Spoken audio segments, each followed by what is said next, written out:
Do you wake up a lot throughout the night? Does your sleep partner hear you kind of gagging or maybe choking while you sleep? Well, you could have a condition known as sleep apnea. And now there's a new campaign to raise awareness about the condition. A few former NFL players and the Illinois Institute of Dental Sleep Medicine have teamed up to get the word out. And there's an event today in Bloomington we're going to tell you about in just a minute. But first, joining us this morning is former Vikings Hall of Famer Carl Eller and Dr. David Gergen, president of Gergen's Orthodontic Lab. Thanks to both of you for being with us. Thank you. We appreciate it. All right, for those unfamiliar with the condition, Doctor, let's start with you. What is it, and how dangerous is it if it's left undiagnosed or maybe untreated?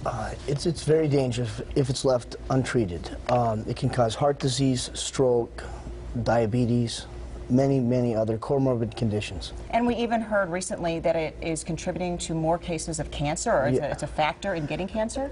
Yes, because it breaks down your immune system, so you're more susceptible. What surprises me is we are hearing more about it lately, but the number of people that actually have it, it's fairly common.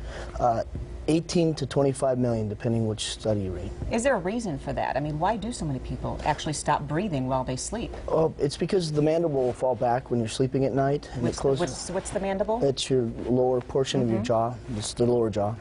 And it falls back and it closes the airway, so it shuts it down. And our devices that we make are oral appliances, and they keep that mandible held forward. They're pretty much like a mouth guard. All right. And they're custom made, and they keep that mandible forward so the airway stays open. Okay, so and that's one of the treatment options that we've heard about. It's interesting, though. I was surprised to see that so many NFL players have been diagnosed with sleep apnea. Carl, you are diagnosed? Well, I was tested, and I came into the a range where it's just a slightly above the average, and I expect that I will get treatment for it. The big thing for me is to make other players aware, and I'm just same as you, that many of us really have no idea of what those dangers are and what our levels are. Well, you were tested for it, but did you have any symptoms of it? I mean, were you tired during the day, or did you wake up a lot at night, or anything along those lines? Well, not symptoms that I was aware of and that I noticed. The thing is I think that I probably took it as just natural and normal. You know, I would probably take a nap or something, you know, but that was I was contributing that to my sleep pattern. But now I think it's something that I can cure and have a longer period throughout the day. Well, let's talk about that, Doctor. So are some symptoms that you are tired throughout the day? Is that a possibility? Yeah, morning headaches. Oh, You're tired throughout the day. TMJ, joint pain. Joint pain is part of it as well, because at night, when you're sleeping, your masseters, these are your jaw muscles, they'll try to fire to get that airway to open. And that's how they do it. So you're clenching at night to get the airway to open. That's one of the things that the body does to try to wake you up or open that airway. And it is usually your sleeping partner who ends up getting their spouse or their partner into a doctor. Is that right? So That's correct. And what does it sound like for those who might be wondering? Well, they'll stop breathing. They'll just stop breathing, and all of a sudden they'll one of those. That's what it's gonna sound like. So it's kind of a gasp for air. It is. It is a gasp for air. And football players are big, and muscles don't only grow out; they also grow in, which makes the airway smaller.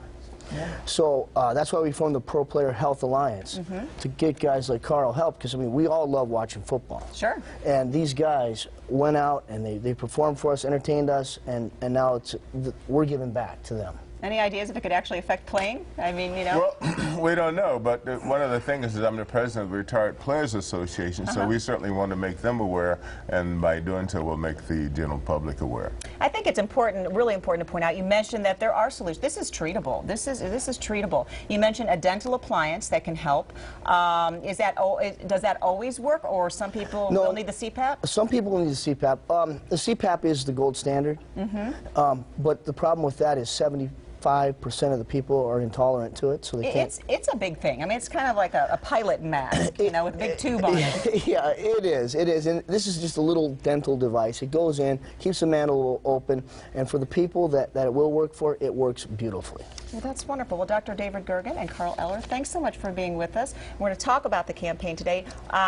Former NFL players, as I said, and the Illinois Institute of Dental Sleep Medicine are coming together today. It's at the Hilton Doubletree Hotel in Bloomington. The event is called Tackling Sleep Apnea, and they're hoping to raise awareness and, of course, answer your question. The event is at 5. Admission is free. And will people actually be able to be tested there? Is there a way to be tested? Or Yes. does it have to be overnight? Yes.